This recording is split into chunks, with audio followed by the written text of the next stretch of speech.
Nepal agora tem um lago em formação. E é dali que vem o risco de uma nova enxurrada muito parecida com a de quarta-feira. O governo chinês diz que na manhã dessa quinta, a área tinha acumulado cerca de 2 bilhões de litros de água. A expectativa é de que o volume desse novo lago mais que dobre até o fim de semana. Ele enche rápido como uma represa que pode estourar a qualquer momento. Esse tipo de represamento acontece porque essa região acumula água nos vales e entre as montanhas e geleiras da Cordilheira do Himalaia. Também porque ela é cheia de rios. E o deslizamento de ontem deslocou muitas rochas e sedimentos que podem ter bloqueado esses rios. O problema é que as operações de resgate continuam exatamente nas áreas mais próximas da água acumulada. Vilarejos inteiros estão soterrados na lama, que começou a secar, o que dificulta o trabalho dos socorristas e uma corrida contra o tempo para achar sobreviventes. Para piorar, as estradas estão bloqueadas pelo lamaçal.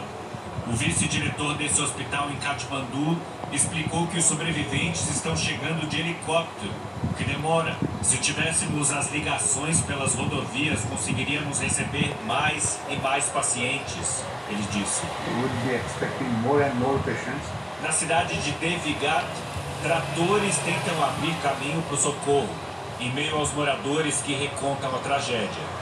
O Janak lembrou que o rio parecia pequeno, mas que de repente começou a inundar e a varrer tudo. Foi como uma bomba, ele disse. Uma bomba equivalente a 1.000 toneladas de dinamite, segundo pesquisadores britânicos. Cientistas do Nepal e dos Estados Unidos também investigam a dimensão e as causas da avalanche de ontem. Quando um enorme bloco de gelo de 600 metros de largura se desprendeu a mais de 5.000 metros de altitude. Uma análise preliminar das imagens de satélite mostrou que não foi só a geleira que se rompeu. Uma parte da montanha embaixo dela também cedeu. A avalanche de rocha, gelo e água desceu arrastando sedimentos, possivelmente bloqueou um rio. A água acumulou e depois rompeu a represa, causando a enxurrada. Foi tanta força que até uma barragem hidrelétrica que estava em construção desabou com a avalanche.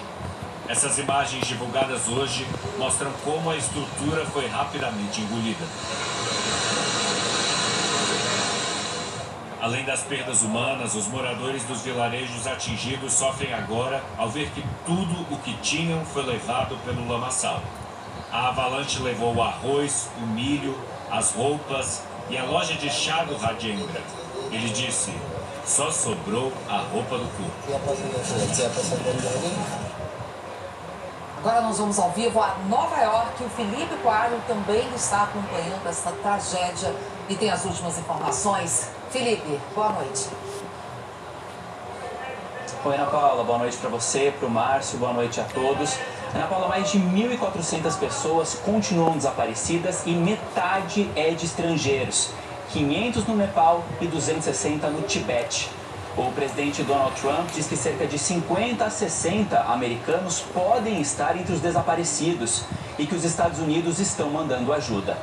Só que o acesso à região continua muito difícil. Em alguns lugares, o nível do rio subiu 200 metros.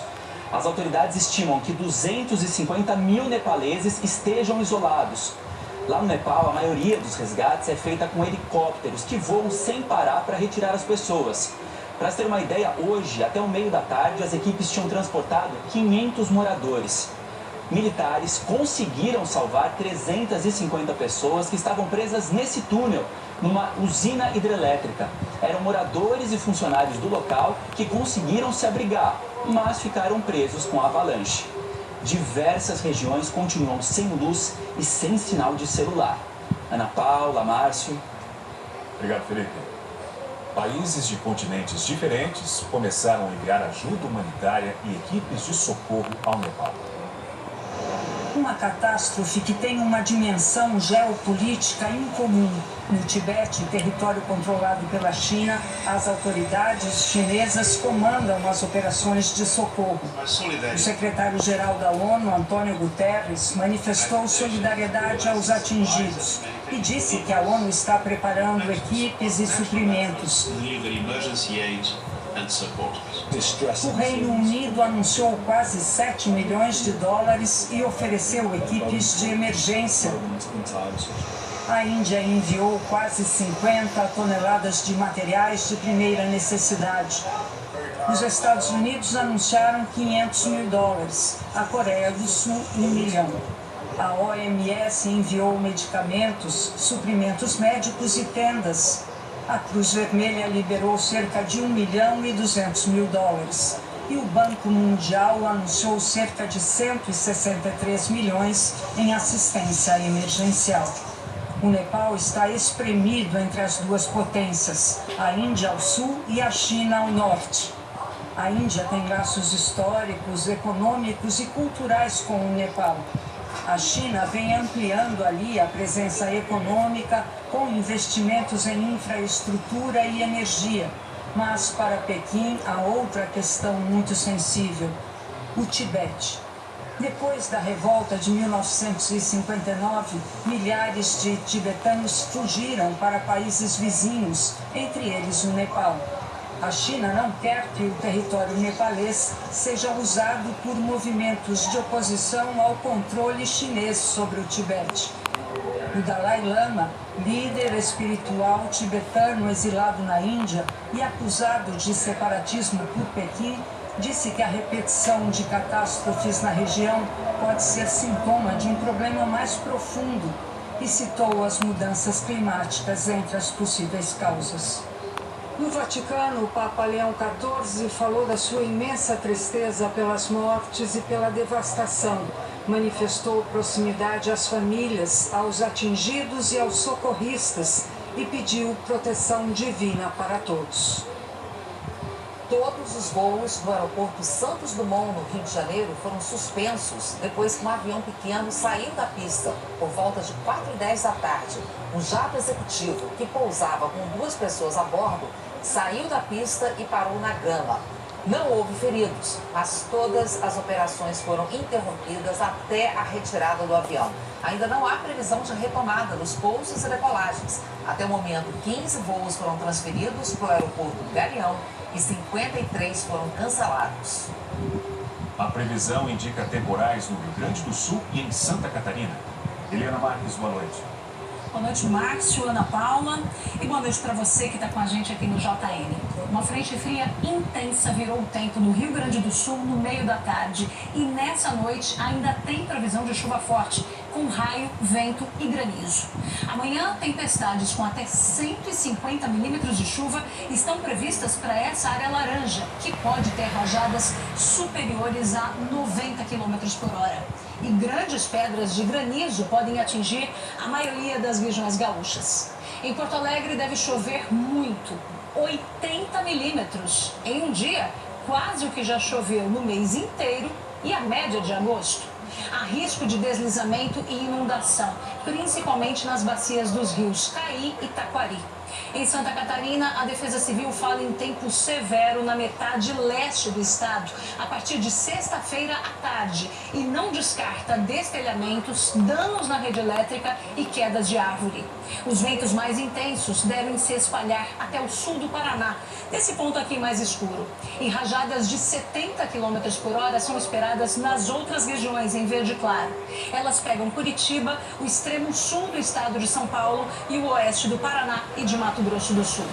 Nas áreas mais centrais do país, o ar fica seco, com umidade baixa de Mato Grosso do Sul até o Piauí, onde o mapa está verde, no Espírito Santo, no litoral do Nordeste e no norte do Brasil, pancadas de chuva com menos volume. E vai ser um dia muito quente de Curitiba para cima. Na capital do Paraná mesmo, máxima de 29 graus. Esquenta bem mais em Goiânia e Belém, com 35. Em Teresina e Palmas, com 38, e especialmente em Cuiabá, com 40 graus. Aqui em São Paulo e aí no Rio de Janeiro, Márcia e Ana Paula, 31 graus amanhã. Ok, obrigada, Eliana. Até amanhã. E a taxa de desemprego no país caiu para 5,3% no período de maio a julho. É o menor patamar por trimestre desde que o IBGE começou a pesquisa em 2012. De cada 3 trabalhadores, 1 é informal. O rendimento médio recuou 0,7%, resultado que o IBGE considera estável.